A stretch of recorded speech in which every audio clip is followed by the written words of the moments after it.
हाय, hello, नमस्कार. तर आज मी बनवणार होते साबुदाण्याच्या सालपापड्या. त्यासाठी मी रात्रीच साबुदाणा भिजत घातला होता आणि सकाळी खोबऱ्याचा खीस केला होता आणि तो असा मस्त 3-4 पाण्याने धुवून घेतला होता आणि आता साबुदाण्याच्या पापड्या करायच्या होत्या. त्यासाठी मी गरम पाणी तापायला ठेवलं होतं आणि त्यानंतर मग थोडंसं मीठ घालून घेतलं, त्याच्यामध्ये जिरे घातले आणि त्यानंतर मग जो खोबऱ्याचा खीस होता, जो आपण धुवून ठेवला, तो असा घट्ट असा पिळून त्याच्यामध्ये टाकला. तो मस्त असा हलवून घेतला आणि त्यानंतर मग साबुदाणा टाकायचा होता.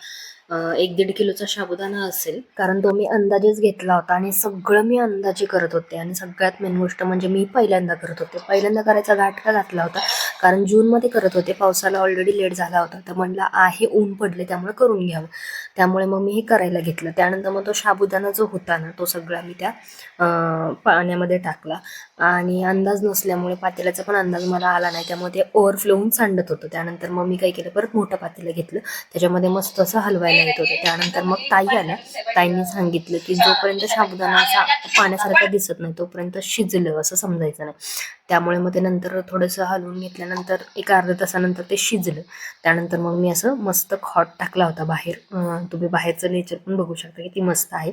आणि मग टाकून घेतला. तर मी कलरमध्ये केलं होतं ग्रीन, ऑरेंज, व्हाईट, ध्वजाचाच कलर केला होता. आणि मग ते मस्त असं टाकून घेतलं. तुम्ही बघू शकता सगळे टाकून झालेत. आकाराकडे लक्ष देऊ नका, कारण त्याचे आकार प्रॉपर असे गोल येत नाहीत.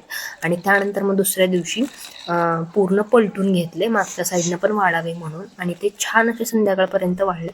जास्त त्याला वाळून द्यायचं नसतं, कारण मग ते परत तुटतात. त्यामुळे मग मी डायरेक्ट ते डब्यामध्ये भरून ठेवले. आता पावसाळा सुरू झाला की मस्त असे ते छान तळून खायचे. तर हा ब्लॉग तुम्हाला कसा वाटला कमेंट करून नक्की कळवा.